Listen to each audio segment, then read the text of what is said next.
2. Okay. And we're going to talk about mental health again. Last time we kind of focused more on children, and today I want to talk about adults and the issues that they're having. I know that in every business, and one of the main topics this year, mental health is at the top of the list. Mm-hmm. So talk to me about some of the things that you see as top issues when it comes to mental health, and specifically in the workplace. Okay. Well, first of all, I think I would love to see mental health be made more of a priority. I love that we're doing this again because we're raising awareness.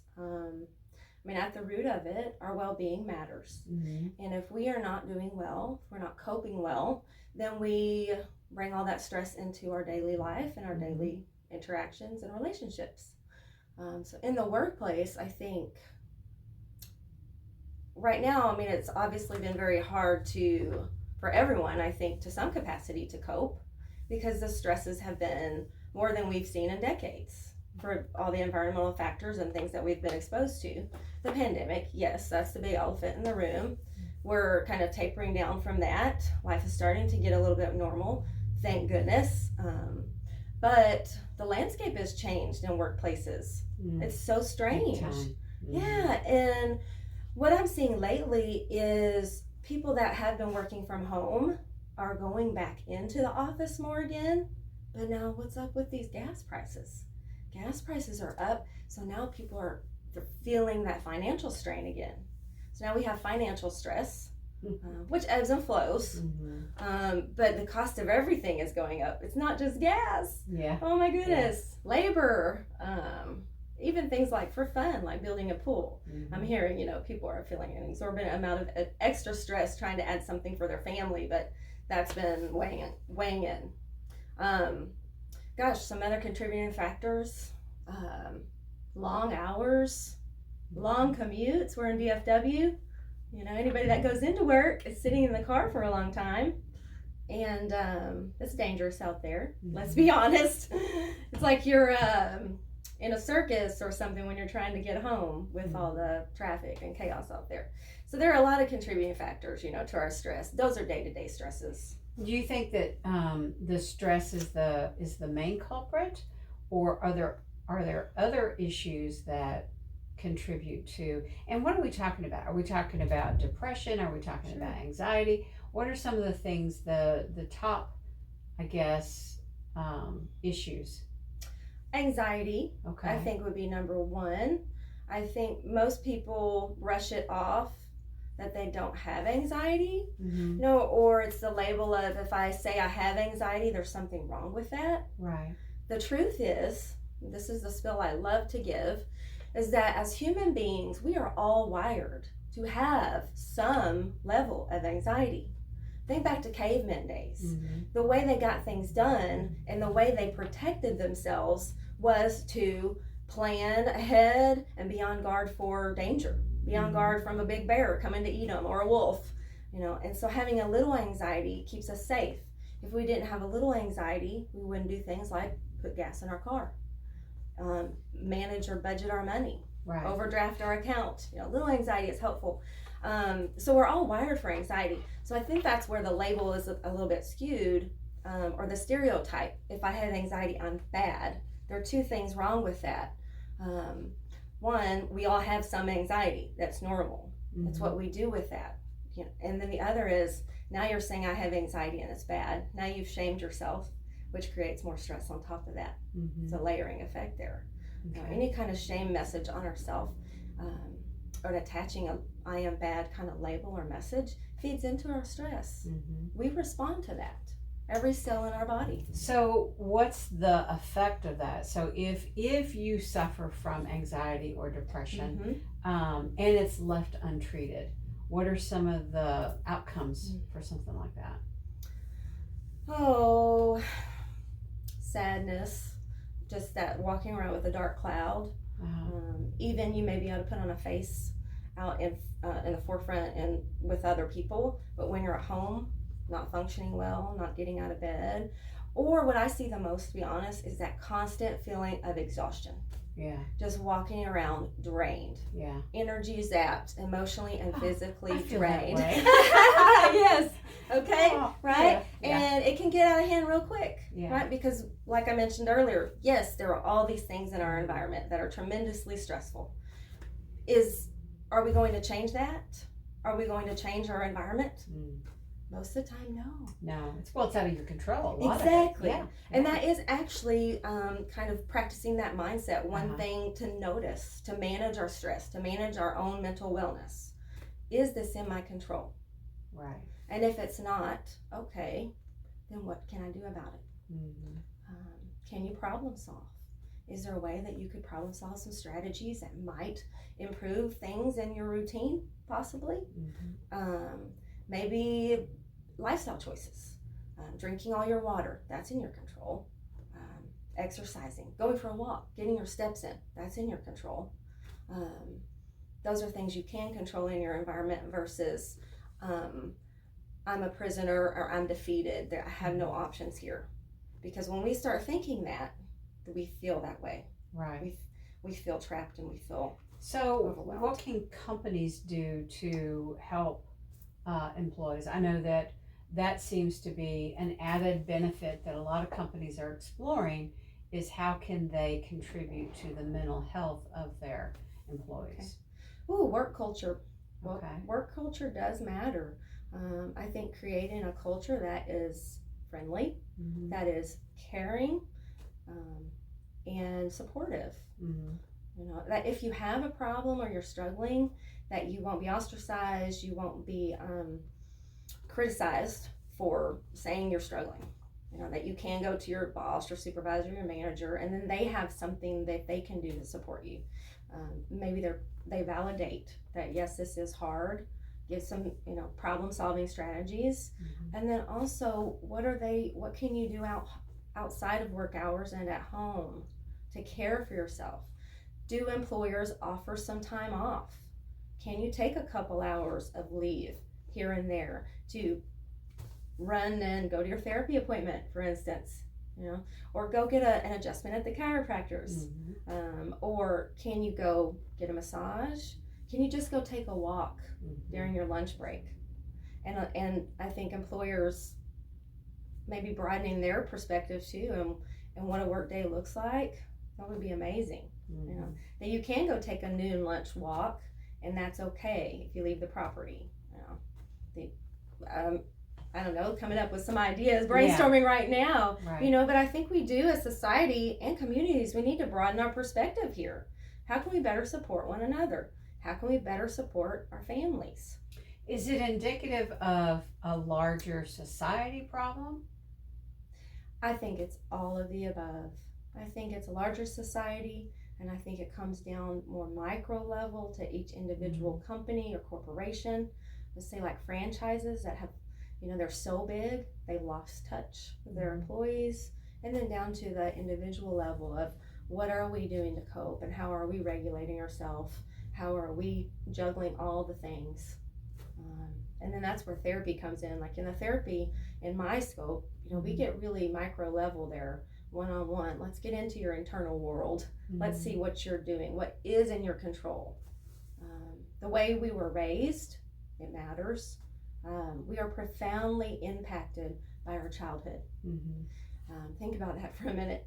That's out there, right? Yeah, no, it is. It's interesting because I don't think people realize the programming that's done early on is what you play from. I mean, that's your foundation. It is. I like that you said it's what we play from, because you're right. It's the narratives that we are feeding ourselves, right? The stories we tell ourselves. We associate memories oftentimes with a story, and we remember things by narrative. And then we attach things to that memory. So, as human beings, it's all connected. What we think leads to how we feel leads to how we behave and act. Right. And so understanding that, I think gaining awareness is the biggest piece of just improving our overall functioning and well-being. Because if we don't understand or have any level of awareness to ourselves and why we are the way we are, then we're going to end up in trouble at some point down the road, because Right. if we are struggling and the stresses are mounting up, not having some connection to why you process or function the way you do can lead you down a rabbit hole. Yeah. And then that leads to, I would say, maladaptive or less healthy coping, Yeah. drinking or self-medicating in some capacity, overeating even, oversleeping, that feeding that loop of you're so fatigued, you want to fix it, checking out and just going to sleep, napping.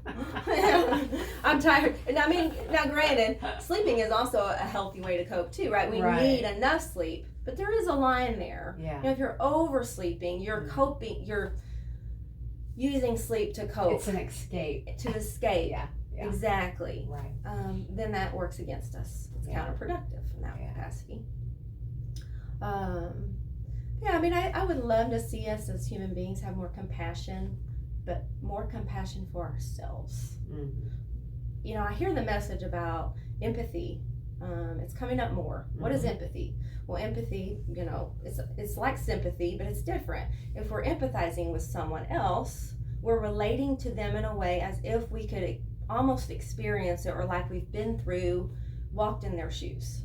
And we can imagine what it would feel like to have gone through their experience. That's empathy. But I really love compassion, because compassion is taking it to a different level. You can empathize, but you can also just broadly feel care and concern. And we need care and concern for ourselves too.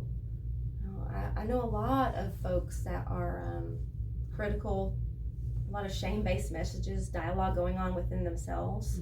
Now I'm going to get real therapy natured there. When I start talking about that, I get down into the nitty-gritty nuts and bolts of, why people are the way they are. But our thoughts matter. Right. What we tell ourselves truly does matter. Well, you manifest that. Exactly. You make it come true. It does. Yeah. Every thought we have, if we believe the thought, it leads to how we feel and behave. So I made a couple notes today. Okay. Because there's one thing I thought was really important, that if somebody generally is just watching and they're curious and want to learn something today, well, I would love to encourage, first of all, the self-awareness. Right. I don't believe age determines maturity. I believe our self-awareness does, because then that opens up the door for us to learn and to grow. Right. And the longer we're learning and growing, then I think we're broadening our horizons and we're going to be our best self. So there are some, they're called ants, automatic negative thoughts. Pretty common to just about everybody, every human being I've ever encountered. There's a lot of research out there on these. One ant, for example, the reason they're called ants, because it's an acronym, right? But it symbolizes a little ant, right? One ant at a picnic table is not a problem. He's not too much of a everybody else shows But up. what happens with the one ant? He takes his little snack and he goes back and he catches his friends and family. Hey, there's snacks over here, come on. So the other ant comes, and the next thing you know, it's a hostile takeover by the ants. Right. Well, that's kind of what happens in our own inner world and in our thoughts too. When we have a negative thought, it's not the one that's bad.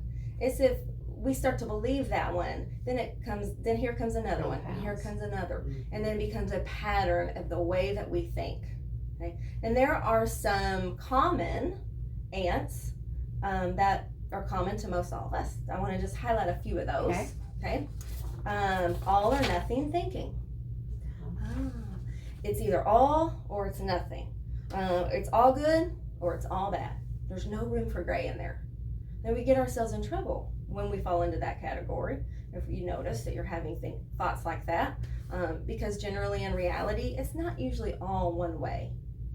The answer is usually somewhere a combo of both or in the middle. Another one is always or never. It's either always this or it's always that. There's no room in there either. It's very rigid, right? We laugh, but these are so common. I encourage everyone to go Google these. Look up thought distortions, cognitive thought distortions, or ants, automatic negative thoughts, and these will come up. Another one is catastrophizing. It's gonna be the end of the world. Yep, exactly. That's it. No matter what it is, you're like, it's gonna go bad. It's gonna be awful. I'm gonna fail. This is gonna be a nightmare. shoot, that's how you feel now. Yeah. You feel like it's going to be awful and go bad or go poorly. Fortune telling. That's my favorite. Isn't it so fun to imagine that you know the future, that it's how it's going to go? The problem is if you imagine it's going to go bad, it's going to go bad. Then it's going to go bad. Yeah. And you feel awful. Like that commute to work. It's going to be miserable. It's going to take me 2 hours. I'm going to have to pull off and get gas. Gas is going to be really, really high. This is a nightmare. I just know it's going to ruin my whole day. Okay, well now you've set the tone for your day. You've proclaimed it. You've proclaimed it. Yeah. You've named it. Yeah. It is going to be a crummy day. Yeah. And then mind reading. Mind reading is where you think you know what someone else is thinking. And this happens all the time. Yeah. We probably all, I mean, I do it. I've noticed in my own self-analysis and learning, right? And maybe, I mean, I think it comes from a lot of different places and why we do the things we do. But it could be as simple as, you know, they don't like how I look today. Or they maybe think I'm not very smart. Or that person, I can tell they don't like me. But how do you know that? Yeah.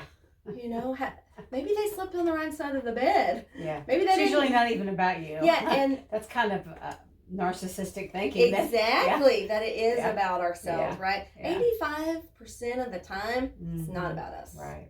I mean, we're all living in our own reality, trying to do this thing called life. And we're just trying to get by most of the time. Yeah. It's usually about us. Okay, those are the ones, I'll just highlight those for the purpose of this call today, or this, whatever we're doing here. Zoom, thank you. Well, good. Well, I think that kind of gives us an overview of, you know, some of the things. And I think that's just everybody. Everybody is faced with that. Everyone has, and it is, life gets more and more complicated every decade that goes by, even though it seems to be getting simpler because of technology, it gets more complicated. And it's just dealing with everyday life.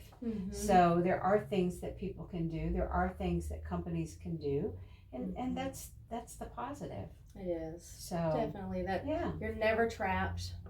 We always have options. Right. And just taking a step back for a moment and doing basic things like remember to breathe. Yeah. Yeah. Yeah. I can do hard things. Yeah. No matter what it is. Self-assuring ourselves, you are capable. You made it this far. When in doubt, drink your water. Get a decent night's rest. Tomorrow's a new day. We take things too seriously sometimes, I think. You know, just in the day-to-day. Oh, yeah, so true. Yeah. And in the scheme of things, is it that big? Yeah. What really matters? And that, I would call that perspective. Being able to take a step back when feeling overwhelmed, feeling stressed, feeling anxious, feeling worried and down. Take that step back, give yourself a breather, and ask yourself the question, you know, what really does matter here? What is the most important? Yeah. I think that's a perfect note to leave it on. Okay. All right. Thank you. Thank you.